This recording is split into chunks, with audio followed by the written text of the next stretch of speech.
যেমন কিফিলের কাহিনী আছে দামি বানানোর জন্য ডেলি 50 থেকে 60 লক্ষ টাকা বর্তমান টাকায় খরচ করত গুনার পিছনে এক রাত্রে। আল্লাহ ওরে টাকা দিছিল। একদিন এক মেয়েকে ধরে আনছে আর কামরায় ঢুকায় বসে আমি প্রস্তুতি নিয়ে আসতেছি। আয়সা দেখে মেয়ে অজরে কাঁদতেছে। জিজ্ঞাসা করছে, ওই মেয়ে, তোকে তো জোর করে আনি নাই, তুই তো আমার হাতে ধরা দিলি, দরদাম ঠিক হইলো তারপরেই তো নিয়ে আসলাম, কাঁদিস কেন? তো বলতেছে, শোন কিফিল, আমি বাজারি মেয়ে না,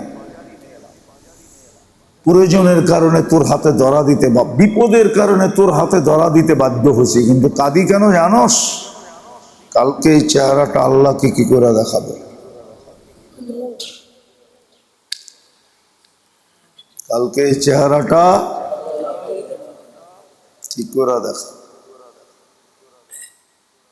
তীর মারলে মনে হয় কিফিলের দিলে এত জোরে লাগতো না, এতটুক কথা এমন জোরে লাগছে। কিফিল একটা চিৎকার দিছে আর জমিনে পড়ে গেছে। বলছে, এখনো তো তোর গায়ে আঙ্গুলেরই ছোঁয়া দিলে, হাতেও তো ধরি নাই, আঙ্গুলের ছোঁয়া তো তোর গায়ে লাগে নাই, তাতেই তোর এই অবস্থা। তাহলে আমি কিফিলের কালকে কি হবে? আমি কেমনে আল্লাহকে মুখটা দেখাবো? একটা চিৎকার দিছে আর মাটিতে পড়ে গেছে। খুশি আয়সা বলছে, বোন, তোরে টাকা দিয়া দিলাম, লো, কিন্তু একটা অনুরোধ করব, তোর গায়ে হাতে আঙ্গুলের ছোঁয়া দিব, একটা অনুরোধ যদি তুই রাখিস। বলছে, কি অনুরোধ? বলে, তোর এই চোখের পানি দিয়া হাত উঠায় আল্লাহকে বলে দে, আমি তওবা করলাম। ওই রাত্রে কিফিল মারা গেছে, কিতাবে আছে। ওই রাত্রে তার ঘরের দরজায় স্বর্ণ অক্ষরে ফেরেশতাদের, আল্লাহর হুকুমে ফেরেশতারা লেখা দিয়া গেছেন, কদ গফর আল্লাহু লিকিফলিন, আল্লাহ কিফিলকে মাফ করে দিয়েছে। অথচ যার নিশা ছিল, নিশা ছিল, নিশা। আমাদের যোগ্যতা এই জন্য ছিল যেন আমরা প্রস্তুতি কমপ্লিট করে যাই। একটা কথা চিন্তা করা উচিত, আর এটা যুক্তিসঙ্গত, কোনো অযৌক্তিক না। সৃষ্টির ভিতরে মানুষকে আল্লাহ এত যোগ্যতা কেন দিলেন? সৃষ্টির ভিতরে মানুষের মতো যোগ্যতা আল্লাহ কোনো সৃষ্টিকে দেন না। সবচেয়ে বেশি যোগ্যতা সম্পূর্ণ প্রাণী সৃষ্টি, সেটা মানুষ। অথচ যদি আমরা আমাদের জন্ম বৃত্তান্ত দেখি, মানুষ বিদ্যুতের দুর্গন্ধময় পানির থেকে তৈরি।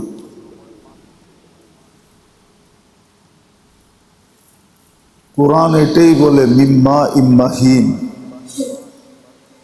ফেরেশতা নূরের তৈরি। সমগ্র সৃষ্টি পিওর পানি থেকে তৈরি। কোরআন এটাই বলে, ওয়ামিনাল মাই কুল্লু শাইইন হাই। জিন্নাত আগুন থেকে তৈরি। এই চারটাই উৎস পাওয়া যায়। ফেরেশতা নূরের তৈরি, জিন্নাত আগুনের তৈরি, সমগ্র সৃষ্টি পানির থেকে তৈরি, আর মানুষ হলেন বিদ্যুতের দুর্গন্ধময় পানির থেকে তৈরি। তাহলে অস্তিত্বের উৎস যদি দেখি, তাহলে মানুষ সবচেয়ে নিচে, ফেরেশতা সবচেয়ে উপরে, নূর। কিন্তু মানুষকে এত যোগ্যতা কেন দিলেন?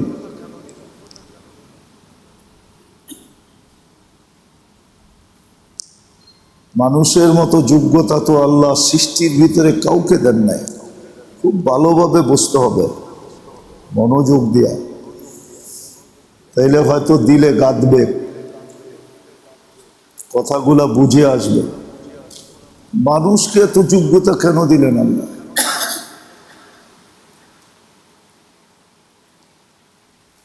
আর কোন সৃষ্টিকে এরকম যোগ্যতা দিলেন না। মানুষের যোগ্যতা যেখানেই লাগে ওই জায়গা ওই জিনিস আকর্ষণের পাত্র হতে দেরি হয় না।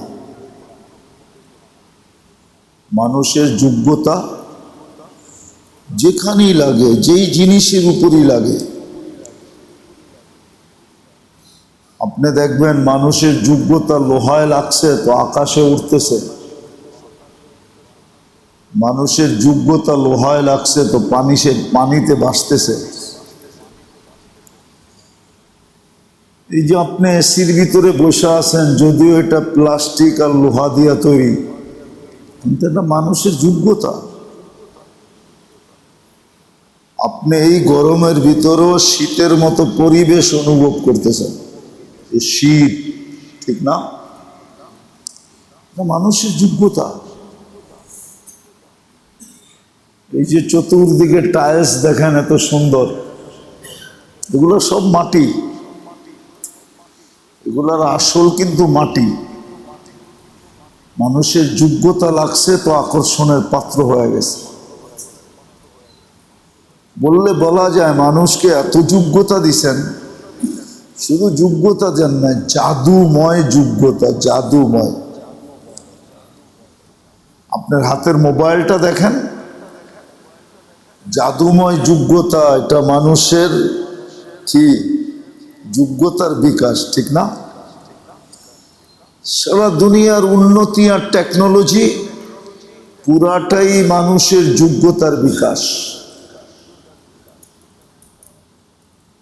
মানুষকে এত যোগ্যতা দেওয়ার কারণটা কি? কি কারণে এত যোগ্যতা দিলেন? দ্বিতীয় কথা হলো, এই যোগ্যতাটা লাগানো কোথায় দরকার ছিল? মানুষ না, বিশেষ করে মুসলমান উম্মতে মুহাম্মাদি যারা দুইবার নির্বাচিত আর আল্লাহর পক্ষ থেকে নির্বাচিত, আল্লাহ যাদেরকে পছন্দ করে নির্বাচন করছেন। আপনার আমি মুসলমানের ঘরে আসা এত সহজ না। যদি সহজ হইতো তাইলে এত মানুষ ইসলামের বাহিরে থাকতো না। ইসলামের ভিতরে তো হিসাব করলে দেখা যায় মাত্র 250 কোটি মানুষ ইসলামের সীমারেখার ভিতরে, 800-900 কোটি মানুষ, 600 কোটি মানুষই ইসলামের সীমানার বাহিরে। আপনি মনে করবেন আপনি ইসলামের ঘরে, মুসলমানের ঘরে জন্ম নিছেন, এটা নির্বাচিত হওয়ার মাধ্যমে নিছি। আল্লাহ নির্বাচিত করছে, আল্লাহ নির্বাচিত করে আমাদেরকে মুসলমানের ঘরে পাঠাইছে। বিদায় জমিনে পা দিতে দেরি, আমরা তৌহিদের কালেমা শুনতে দেরি করি না। আজান একামত আমরা শুনছি, যদিও আমি বুঝি নাই, ওই সময় আমার কোনো বুঝই ছিল না। না থাকুক, তাতে কি আসে যায়? আওয়াজের মাধ্যমে আপনার আমার ভিতরে পুশিং হয়েছে, পুশিং ঢুকায় দেওয়া হয়েছে। দ্বিতীয়, আপনার আমি নির্বাচিত হলাম উম্মতে মুহাম্মদী হিসাবে। উম্মতে মুহাম্মদী হিসাবে আপনার আমি নির্বাচিত। যদিও উম্মত হওয়ার মূল্যায়ন আমাদের কাছে নাই, উম্মত হওয়ার মূল্যায়ন আমাদের কাছে নাই। যাদের কাছে ছিল ওরা হইতে পারে নাই, ওরা হতে পারে নাই। মুসা আলাইহিস সালামের কাছে মূল্য ছিল, উনি বড় চোখের পানি ঝরাইছেন, কিন্তু হইতে পারে নাই। আর কোরআনের দৃষ্টিতে দেখলে দেখা যায় অনেক নবীরা হইতে চাইছেন, নাহলে কোরআন কেন বলবে মাসালুহুম ফিত তাওরাত ওয়া মাসালুহুম ফিল ইনজিল? তোমাদের আলোচনা তৌরাত কিতাবের ভিতরে ভরা ছিল, ইঞ্জিলের ভিতরে তোমাদের আলোচনা দিয়ে ভরা ছিল। তৌরাত তো আমাদের হাজারো বছর আগে, আমাদের নবীজি আসার অনেক অনেক আগে, জবুরও অনেক আগে, ইঞ্জিলও অনেক আগে। বুঝা গেল আল্লাহ বুঝাইতে চেয়েছে সমস্ত নবীদের কাছে তোমাদের আলোচনায় ভরা ছিল। তোমাদের গুণ, তোমাদের গান, তোমাদের ইজ্জত, তোমাদের সম্মান, তোমাদের মর্যাদা সমস্ত নবীদের কাছে ছিল। সব নবীরাই মনে মনে চাইছেন, হায় যদি উম্মতে মুহাম্মদী হইতে পারতাম। তো যারা চাইছে ওরা পায় নাই, শুধু একজন পাইছে, ঈসা আলাইহিস সালাম। উনি আসবে, ইনশাআল্লাহ আসবে, ওনারটা শুধু কবুল হয়েছে। আর আমরা না চাওয়া ছাড়াই পেয়ে গেছি। যাদের কাছে কদর ছিল ওরা দোয়া করেও কি, আর যারা পায়া গেছে ওদের কাছে কোনো কদরই না। আমাদের কাছে কোনো কদর নাই, কসম খোদা। আমাদের নারী পুরুষ নির্বিশেষে কারো কাছে কোনো কদর নেই। উম্মতে মুহাম্মদী হতে পারার যে কদর, কদর বোঝেন তো, মূল্যায়ন, এটা আমাদের কাছে নাই। আমাদের সমাজে নারীর কাছেও নাই, পুরুষের কাছেও নাই, যুবকের কাছেও নাই, বৃদ্ধের কাছেও নাই, শিক্ষিতের কাছেও নাই, অশিক্ষিতদের কাছেও নাই, কারো কাছে নাই। আবারও ঘুরায় বলতেছি, দেখি একটু দিলে লাগে কিনা। যাদের কাছে মূল্যায়ন ছিল ওনারা চোখের পানি ঝরাইও উম্মত হতে পারেন নাই। আর যারা হয়েছে ওদের কাছে মূল্যায়ন নেই। যারা আমরা হয়ে গেছি আমাদের কাছে কি নাই? আমাদের কাছে মূল্যায়ন। রাগ হয়ে যাবেন না? মনে হয় হয়ে যাবেন। বলবো রাগ হবেন না তো? তাহলে আপনি আপনার আয়নায় আপনার চেহারা আপনি কি করে দেখেন? শেভ করার পরে আপনি আয়নায় আপনার চেহারা কি করে দেখেন? আপনার কাছে যদি মূল্যায়ন থাকতো, আপনার নবীজির মুখে তো দাড়ি ছিল, আপনার আমার মুখে তো দাড়ি নাই। আপনি আয়নায় চেহারা কি করে দেখেন? একটু কি মনে পড়ে না, হায় আমি মূল্যায়ন করলাম না, আমার নবীর চেহারায় তো দাড়ি ছিল। কোন নবী তো দাড়ির এতটুক মূল্যায়ন নিয়ে আসতে পারেন নাই যতটুক আমাদের নবীজি দাড়ির মূল্যায়ন নিয়ে আসছেন। কার কাছে? কার কাছে?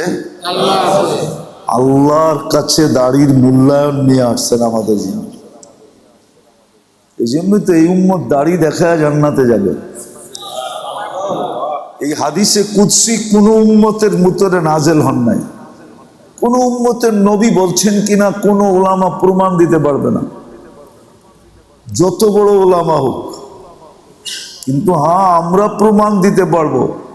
আল্লাহ আমাদের নবীজিকে বলছেন, ইন্নাল্লাহা লা ইয়াস্তাহি বি শাইবাতিন শাইয়াবা ফিল ইসলাম, যে ইসলামের ভিতরে থাইকা, মুসলমান হওয়ার পরে ইসলামের ভিতরে থাইকা যে নিজের দাড়িকে পাকায় ফেলছে, ওর পাকা দাড়ি দেখলে আমি লজ্জা পাই, ওকে শাস্তি দিব না।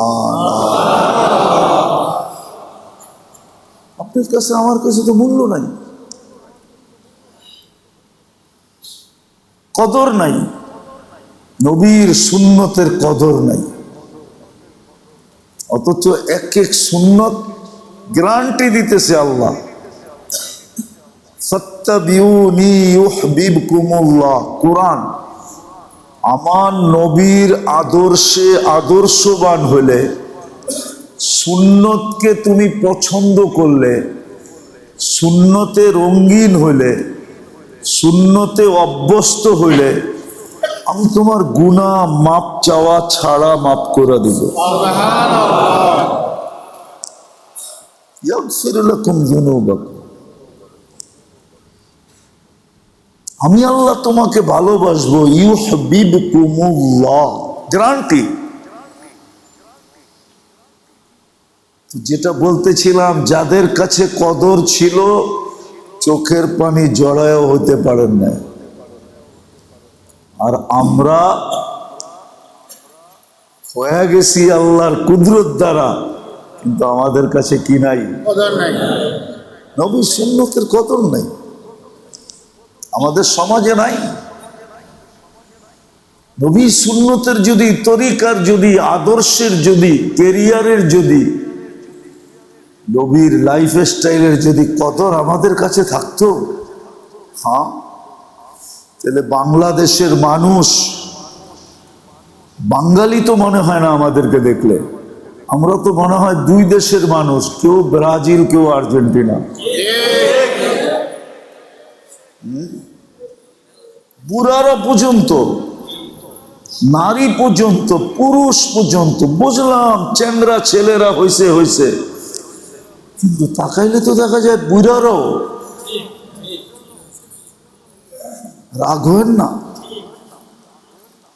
আযাব আমরা এটাই না আনতেছি। যহারাল ফাসাদ ফিল বাররি ওয়াল বাহর, আল্লাহর রাসূল, আল্লাহ বলে, আল্লাহ জমিনকে কাঁপতে দেখো, আর সমুদ্রে তুফান দেখো, আর আকাশে মেঘের গর্জন দেখো, সব তোমাদের আমলের ফল। জমিনকে যে তোমরা কাঁপতে দেখো, জমিন যে কাঁপে, কাঁপা বোঝেন? সমুদ্রে যে তোমরা তুফান দেখো, সাইক্লোন দেখো, আর আকাশে যে মেঘের গর্জন দেখো, ওয়েদার খারাপ দেখো, এগুলো সব তোমাদের হাতের কামাইয়ের ফল। যহরাল ফাসাদ ফিল বাররি ওয়াল বাহর বিমা কাসাবাত আইদিন নাস। আরো একটা যোগ করতেছি, তোমরা যে এখন চিৎকার দিতেছো জলবায়ু জলবায়ু জলবায়ু জলবায়ু, এই সমস্ত সৃষ্টি যে তোমাদের বিরুদ্ধে চলে গেছে। জলবায়ু চলে যাওয়াই মানে সমগ্র সৃষ্টি, এই দুনিয়ার ভিতরে যত সৃষ্টি আছে সব আমাদের বিরুদ্ধে চলে গেছে। তোমরা যে দেখতেছো জলবায়ু তোমাদের পক্ষে না, জল তোমাদের পক্ষে না, বায়ু তোমাদের পক্ষে না। লক্ষ লক্ষ কোটি টাকা খরচ হইতেছে প্রতি বছর সেমিনার করা জলবায়ু ঠিক করার জন্য। আল্লাহ বলে এটাও তোমাদের হাতের কামাই, তোমাদের গুনার ফল। কাফেরদের না, যাদেরকে আল্লাহ মুসলমানের ঘরে নির্বাচিত করতেছে ওদের কামাইয়ের ফল, কাফেরদের না।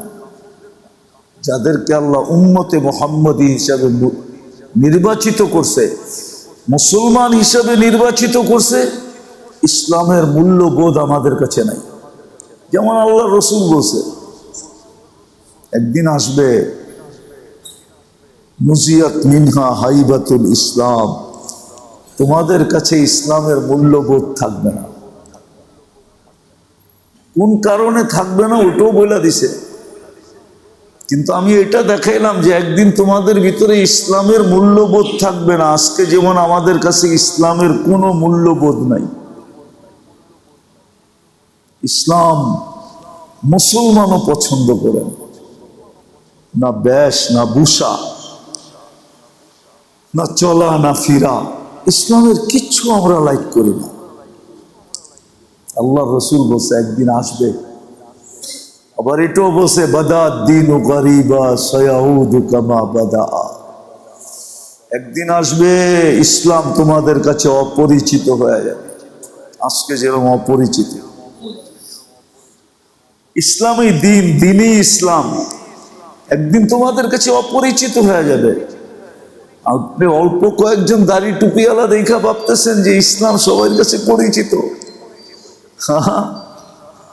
ওই দাড়ি টুপিওয়ালারা যেই ঘরে থাকে ওই ঘরেও বেশিরভাগ মানুষ ইসলাম পছন্দ করে না, ইসলাম প্রিয় না। কি রাগ হয়ে গেলেন? আপনার ঘরের মানুষও ইসলাম পছন্দ করে না, আপনি করেন। একজন করলে কি হবে? আল্লাহ রসুল বলছে একদিন আসবে ইসলামের মূল্যবোধ থাকবে না, তোমাদের কাছে ইসলামের মূল্যবোধ থাকবে না। নসিহাত মিনহা হাইবাতুল ইসলাম বাদা গরিবা সায়াউদু কামা বাদা। একদিন আসবে ইসলাম অপরিচিত হয়ে যাবে, পরিচিত জিনিস থাকবে না। তো এই যে আবহাওয়া যে দুনিয়াতে যে নষ্ট হয়ে গেল, এটা আমাদের কারণে, শুধু মুসলমানদের কারণে, কাফেরদের কারণে না। কোথাও কোরআন হাদিসে নাই কাফেরদের কারণে, বরং কাফেরদের তো বলাই আছে এরাও যদি বঞ্চিত হয় তো আমাদের কারণে হবে। কোরআনে এটাও লেখা আছে। আল্লাহ বলছে আমি ভয়ে ওদেরকে দিতেছি না, এমনিই তো তোমরা নাচই না বুড়ি, নাচই না বুড়ি বুঝেন? আবার যদি পড়ে ঢোলের বাড়ি, এমনি তো তোমরা ওগোর লিগা পাগল। আবার যদি ওদেরকে সোনার বাড়ি দেই, রূপার রাস্তা দেই, যতটুক উন্নতি ওদেরকে দিছি এটা দেখেই তো তোমরা সব বাইসা গেলা। আমার কথা আপনারা বিশ্বাস মনে হয় করবেন না, করবেন? বলবো ব্রাজিলের 1% মানুষ বাংলাদেশ কি চিনে কিনা আমার সন্দেহ আছে। আর্জেন্টিনার 0.50% মানুষ বাংলাদেশ চিনে কিনা আমার সন্দেহ আছে। পুরো আর্জেন্টিনা 100 বাংলাদেশি নাই, পুরা ব্রাজিলে 500-র মতো বাংলাদেশি আছে। নাই, কেউ চিনে না। অথচ এই দেশের মানুষ 2 ভাগে বিভক্ত, আর্জেন্টিনা নাহলে ব্রাজিল। নামাজ পড়ে না, খেলা দেখে।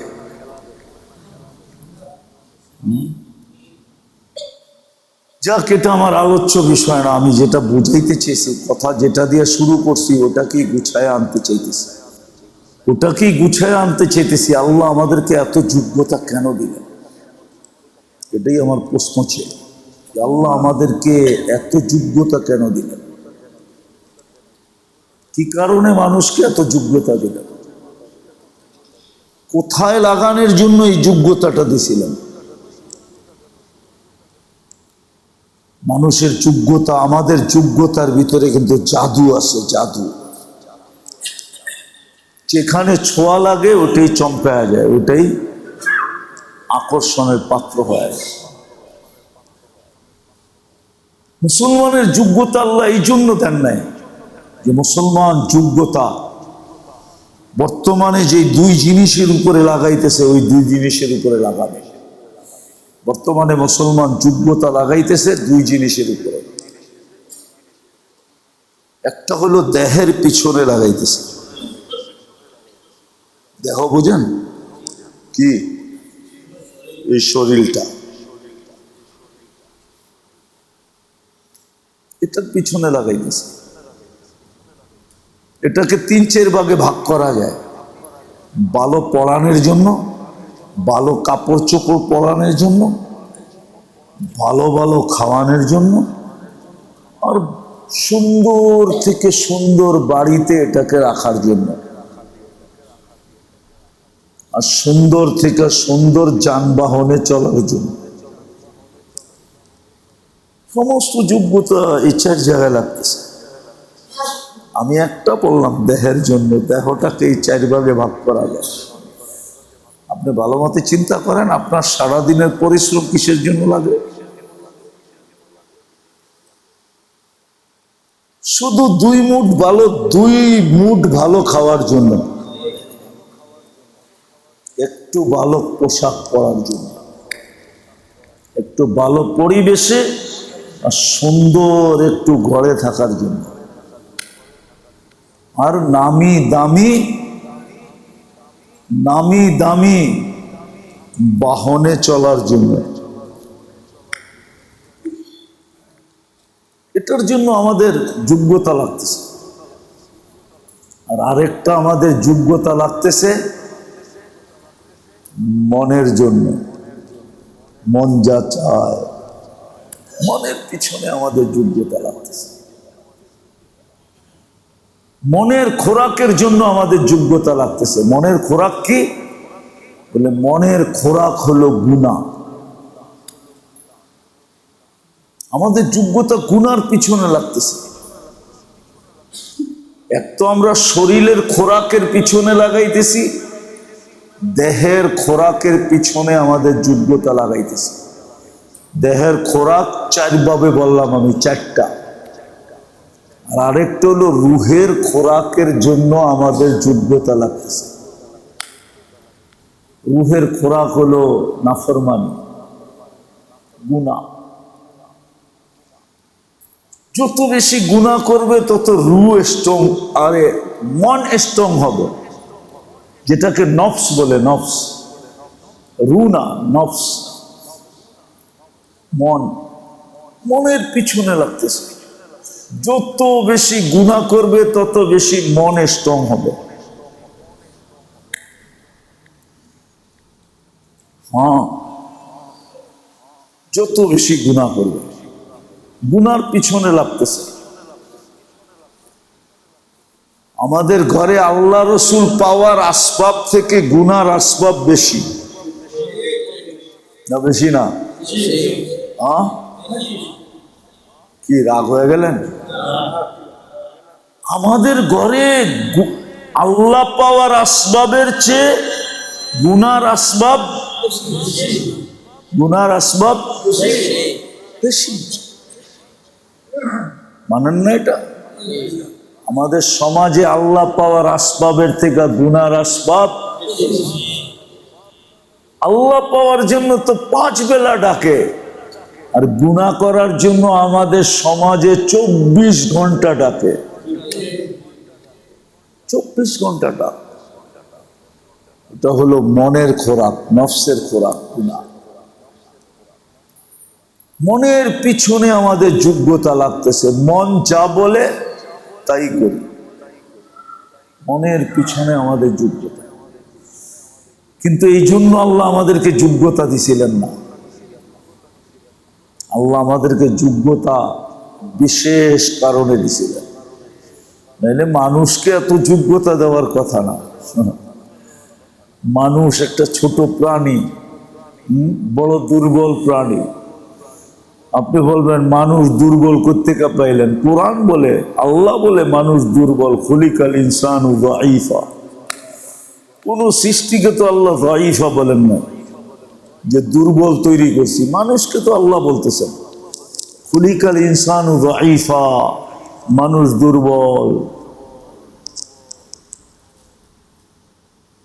ইদা মাসসাহু শাররু জাযুআ, কষ্ট সহ্যই করতে পারে না।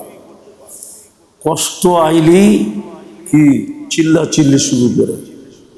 কষ্ট আইলেই চিল্লা চিল্লি শুরু হয়। ওয়াইদা মাসসাহুল খায়রু মানূআ, আর একটু কিছু পাইতে দেরি, বাবলইতে দেরি করে না। একটু কিছু কি পাইতে দেরি, কি শ্বশুর বাড়ির জমিন পাইও বাড়িওয়ালার ভাবল, অথচ জমিন কার বাড়ির? আবার কেউ রাতটা হয়ে যায় কিনা এনে জামাই জমাই থাকলে আবার শ্বশুর বাড়ির জমিন পাইও কি বাড়িওয়ালার কি লয়? বাপ লয়। একটু কিছু পাইলেই বাবায়া পড়ে। কি বাপ বোঝেন? কি অহংকার। একটু কিছু পাইলেই অহংকার হয়ে পড়ে। তো মানুষ তো দুর্বল। আল্লাহ বলতেছে মানুষ কি সমগ্র সৃষ্টির ভিতরে মানুষ সবচেয়ে দুর্বল। আল্লাহ প্রমাণও দিছে দুর্বলের। আরো অনেকগুলা দোষ আছে মানুষের, কোরআনে এক একটা করে লেখা আছে। কোরআনে অনেকগুলা ডর্জনের উপরে দোষ মানুষের কোরআনে লেখা আছে। তারপরও আল্লাহ এটাকে যোগ্যতা দিচ্ছেন এক বিশেষ কারণে, বিশেষ যোগ্যতা দিচ্ছেন সবার চেয়ে বেশি। যদিও জানা দরকার ছিল, লাগানো দরকার ছিল, কেন আমরা কয়দিন এইখানে থাকবো? কয়দিন থাকবেন দুনিয়াতে? 60-70 বছর, এর বেশি তো না। চলে যেতে হবে এইখান থেকে। আগেও বলছি, এখনো বলি, কিন্তু প্রস্তুতি নিয়ে যেতে হবে। প্রস্তুতিহীন গেলে চলবে না। আমাদের যোগ্যতা ছিলই প্রস্তুতি নেওয়ার জন্য।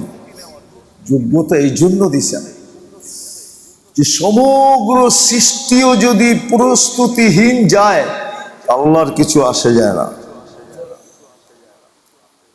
সমগ্র সৃষ্টি যদি প্রস্তুতিহীন, প্রস্তুতি না নেয়, আল্লাহর কাছে চলে যায়, তাহলে আল্লাহর কিছু আসে যায় না।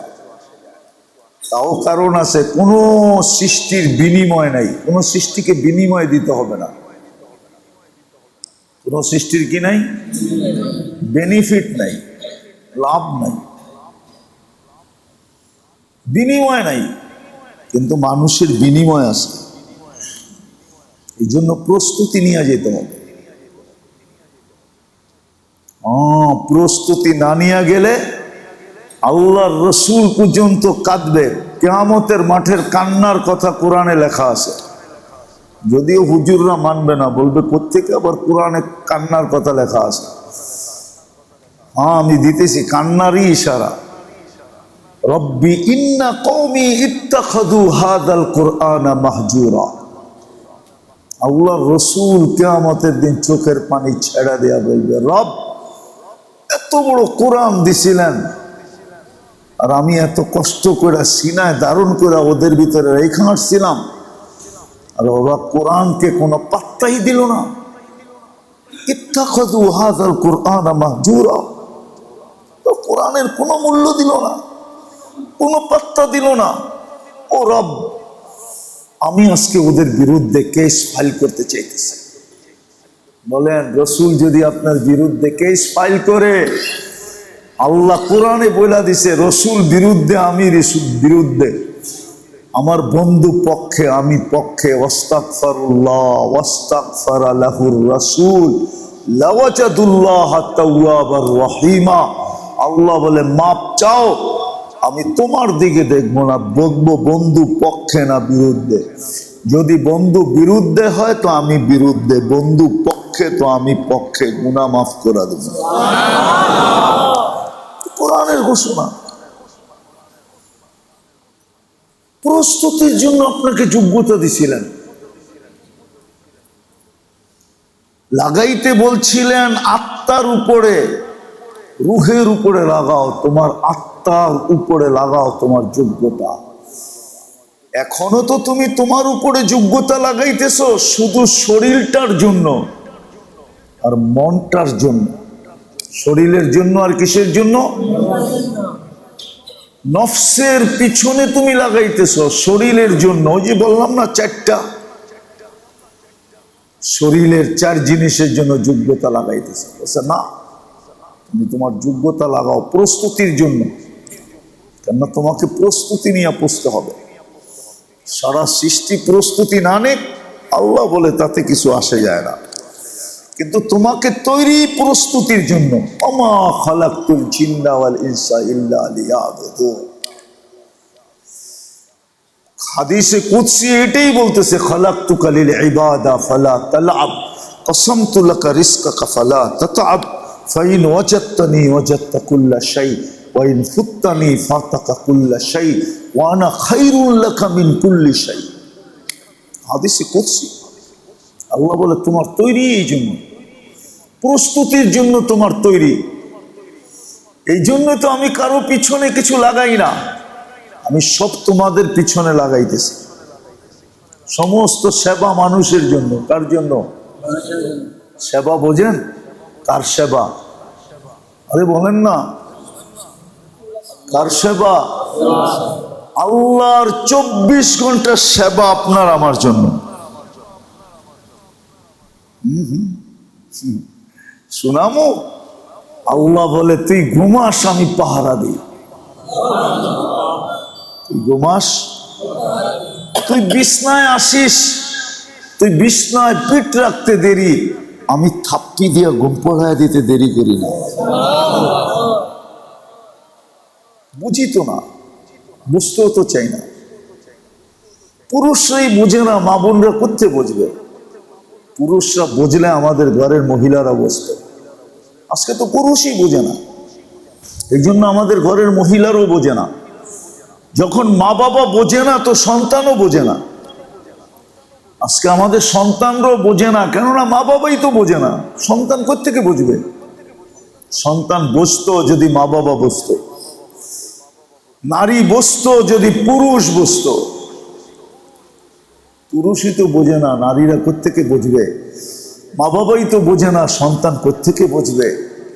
বড়রাই তো বোঝে না, ছোটরা কোত্থেকে বুঝবে? শিক্ষিতরাই তো বোঝে না, অশিক্ষিত কোত্থেকে বুঝবে? ধনী তো বোঝে না, গরিব কোত্থেকে বুঝবে? এটা একটা চেইন, শিকল। এটা বুঝলে এটাই বুঝবে, এটাই আল্লাহর নিয়ম ছিল। আজকে আমরা বুঝি না। আমাকে এত যোগ্যতা কেন দিলেন? আমার চোখে 13 কোটি ক্যামেরা কেন ফিট করলেন? 26 কোটি ক্যামেরা কেন ফিট করলেন? দুটো দিয়েও তো পারতেন। হ্যাঁ, দুটা পারতেন। দুটা দিয়ে আপনি দুনিয়া দেখতে পারতেন, কিন্তু হজ, কবুল হজের সওয়াব কামাইতে পারতেন না। এই জন্যই 13 কোটি দিছে, যে 13 কোটি দিয়ে তুই মাকে বাবাকে শফকতের দৃষ্টিতে দেখবি, মায়া দয়া স্নেহের দৃষ্টিতে দেখবি, তোকে কবুল হজের সওয়াব দেওয়া হবে। ডেলি যতবার দেখবি ততবার দিব। এটা বলবো না একটা তো দিয়া দিলাম কবুল হজের সওয়াব, আর দিমু না, সারা দিনে একটা মিলবে, এরকম কোন হাদিস কোন ওলামার কাছে নাই। আল্লাহ তো বলে যতবার দেখবি ততবার দিব। যেটা বুঝাইতেছিলাম, আমাদের যোগ্যতা ছিল আমাদের প্রস্তুতির জন্য। কেন আমাদের কি প্রস্তুতি নিয়ে যেতে হবে? কোন সৃষ্টির প্রস্তুতির প্রয়োজন নাই, কেন ওর বিনিময়ই নাই, ওর প্রতিদানই নাই, ওর সওয়াবই নাই, ওর জন্য পুরস্কারই নাই, ওর জন্য বেনিফিটই নাই। এই জন্য ওর প্রস্তুতির কোনো প্রয়োজন নাই। প্রস্তুতি তো প্রয়োজন আপনার আর আমার, আপনার আমার প্রস্তুতির দরকার। এই জন্যই যোগ্যতা দিয়েছিলেন যে লাগাবে প্রস্তুতির পিছনে। ক্ষেত্র কোনটা? আত্মা, রূহ, রূহের উপরে লাগাবে। বা বলা যায় নিজেকে আল্লাহর কাছে দামি বানানোর পিছনে লাগাবে। দামি, আল্লাহর কাছে নিজেকে দামি বানানোর জন্য লাগাবে, দামি বানানোর জন্য লাগাবে, দামি বানানোর জন্য লাগাবে। যেমন কিফিলের কাহিনী আছে, দামি বানানোর জন্য। ডেলি 50 থেকে 60 লক্ষ টাকা বর্তমান টাকায় খরচ করত গুনার পিছনে এক রাত্রে। আল্লাহ ওরে টাকা দিছিল। একদিন এক মেয়েকে ধরে আনছে আর কামরায় ঢুকায় বসে, আমি প্রস্তুতি নিয়ে আসতেছি। আয়সা দেখে মেয়ে অজরে কাঁদতেছে। জিজ্ঞাসা করছে, ওই মেয়ে, তোকে তো জোর করে আনি নাই, তুই তো আমার হাতে ধরা দিলি, দরদাম ঠিক হইলো তারপরেই তো নিয়ে আসলাম, কাঁদিস কেন? বলতেছে, শোন কিফিল, আমি বাজারি মেয়ে না, প্রয়োজনের কারণে তোর হাতে ধরা দিতে বা বিপদের কারণে তোর হাতে ধরা দিতে বাধ্য হয়েছি, কিন্তু কাঁদি কেন জানোস? কালকে এই চেহারাটা আল্লাহকে কি করে দেখাবে? কালকে এই চেহারাটা কি করে দেখা? তীর মারলে মনে হয় কিফিলের দিলে এত জোরে লাগতো না। এতটুক কথা এমন জোরে লাগছে, কিফিল একটা চিৎকার দিছে আর জমিনে পড়া গেছে। বলছে এখনো তো তোর গায়ে আঙ্গুলেরই ছোঁয়া দিই রে, হাতেও তো ধরি নাই, আঙ্গুলের ছোঁয়া তো তোর গায়ে লাগে নাই, তাতেই তোর এই অবস্থা। তাহলে আমি কিফিলের কালকে কি হবে? আমি কেমনে আল্লাহকে মুখটা দেখাবো? একটা চিৎকার দিছে আর মাটিতে পড়া গেছে। খুশি আয়সা বলছে বোন তোরে টাকা দিয়া দিলাম, লো, কিন্তু একটা অনুরোধ করব, তোর গায়ে হাতে আঙ্গুলের ছোঁয়া দিব, একটা অনুরোধ যদি তুই রাখিস। বলছে কি অনুরোধ? বলে তোর এই চোখের পানি দিয়া হাত উঠাইয়া আল্লাহকে বলা দে আমি তওবা করলাম। ওই রাত্রেই কিফিল মারা গেছে, কিতাবে আছে। ওই রাত্রে তার ঘরের দরজায় স্বর্ণ অক্ষরে ফেরেশতাদের আল্লাহর হুকুমে ফেরেশতারা লেখা দিয়া গেছেন কদ গফর আল্লাহু লিকিফলিন, আল্লাহ কিফিলকে মাফ করে দিয়েছে। অথচ যার নিশা ছিল, নিশা ছিল, নিশা। আমাদের যোগ্যতা এই জন্য ছিল যেন আমরা প্রস্তুতি কমপ্লিট করে যাই। আমিও হাসি, আল্লাহ হাসে, আমিও হাসি, আল্লাহ, আমিও হাসি, আল্লাহ হাসে। খুশিতে অনেক সময় মাও কাঁদে, ছেলেও কাঁদে, মনে হয় বোঝেন না। কি বুঝছেন? কি বুঝছেন এটা? অনেক দিন পরে ছেলে বিদেশ থেকে আসছে, প্রবাস থেকে আসছে, ফোনে যদিও কথা হইতো, দেখা হইতো, কিন্তু বুকে তো বুক লাগতো না। মা তো চোখের সামনে দেখতেন না সন্তানকে। অনেক দিন পরে যখন সন্তান আসে, মায়ের কোলে ফিরা, তো মা বুকে জড়ায় ধরে হাউমাউ কাঁদতে থাকে। এই কান্না কি দুঃখের কান্না না সুখের কান্না? আবার মার কান্না দেখা ছেলেও কাঁদে,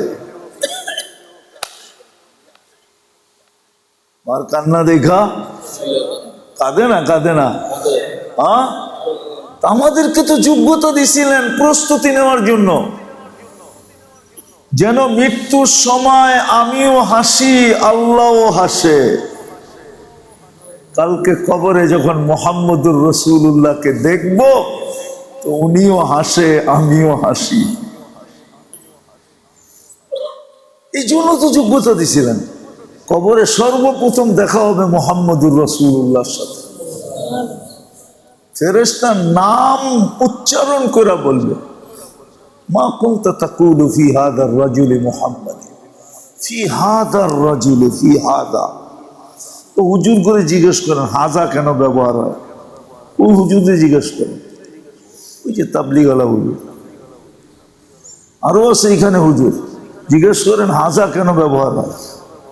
বুঝে গেল এখানে উপস্থিত থাকবে মা তো কুনতা তাকুলু ফি হাযার রাজুলি মুহাম্মাদ। যখন ইশারা করবে তো মুহাম্মদুর রাসূলুল্লাহ মুস্কি মুস্কি হাজির। আল্লাহ যদি আমাকে এরকম বানায় দেয়, কবুল করে প্রস্তুতি নিতে পারি, তাহলে আমিও হাসবো, আমিও, আপনিও হাসবেন। ফেরেশতা হাক্কা বাক্কা খায়া যাবে, মুনকার নাকির জিগাইলাম কি, আর দুজনেই তো হাসে দিই। তো মধ্যখানতে তৃতীয় একজন এসে বুঝাবে কেন হাসে জানো, দুইজনই দুইজনের পরিচিত, পিছে যাও নাইলে খবর আছে। দুইজনই দুইজনের পিছে যাও নাইলে খবর আছে, নাইলে খবর আছে, পিছে চলো, পিছে যাও, পিছে। দুইজনই দুইজনের পরিচিত। যোগ্যতা দিছিলেন এই জন্য, প্রস্তুতি নেওয়ার জন্য।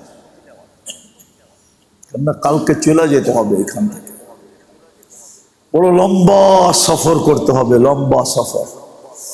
30,000 বছর কবর। হ্যাঁ, কিয়ামতের মাঠ ইনশাআল্লাহ আমাদের জন্য হবে না, জোরে আমিন বলেন না। আমাদের জন্য হবে না 50,000 বৎসরের মাঠ। ইনশাআল্লাহ আমাদের জন্য তো ফজরের 2 রাকাত সুন্নত পড়ার সময় হবে ইনশাআল্লাহ। ইনশাআল্লাহ আমিন কোন ইনশাআল্লাহ এতটুকুই হবে আশা করি।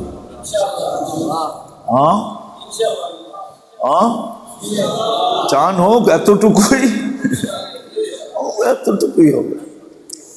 কিয়ামতের মাঠ ইনশাআল্লাহ যাদের জন্য লম্বা হবে হবে, আমাদের জন্য ইনশাআল্লাহ হবে আশা করি। আল্লাহর কাছে বড় জোরদার আশা করতে পারি। তো কিয়ামতের মাঠ 50,000 বৎসর। এক রিওয়ায়াতে পাওয়া যায় পৌলসেরা 30,000 বছর। কিন্তু ইনশাআল্লাহ আমাদের জন্য হবে না, ইনশাআল্লাহ আমাদের জন্য হবে না।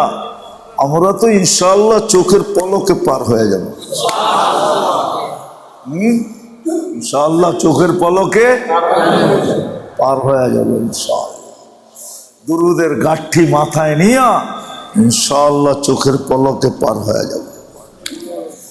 আমাদেরকে দিছিলেন, কেননা সফর অনেক লম্বা, এই জন্যই প্রস্তুতি নিতে হবে যাতে চোখের পলকে পার হয়ে যাওয়া যায়, যাতে কবরে 30,000 বৎসর ঘুমের ভিতরেই কেটে যায়। ঘুমের ভিতরেই কেটে যায়।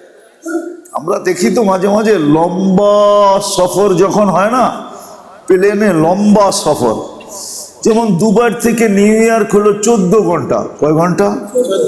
টানা ফ্লাইট 14 ঘন্টা চলে, টানা, কোনো থামাথামি নেই, নন স্টপ। আর বাংলাদেশ থেকে যখন যায় টরন্টো, তখন তুর্কিতে থামে, কিন্তু থামলে কি তাও 9 18 ঘন্টা, 1 ঘন্টা থামে মধ্যখানে, নামতে দিবে না আপনাকে, প্লেনেই থাকতে হবে। তখন ডাক্তাররাই বলে এত লম্বা বসে থাকবেন কি করে, কোনো সাইড এফেক্ট নাই, একটা ঘুমের ওষুধ দিলাম, 2-4 ঘন্টা আগে খায়েন, তাহলে একটু ঘুম আসবে, ভালো ঘুমায় যাবেন, সময় কোন দিক দিয়ে কেটে যাবে আর খবর পাবেন না। কি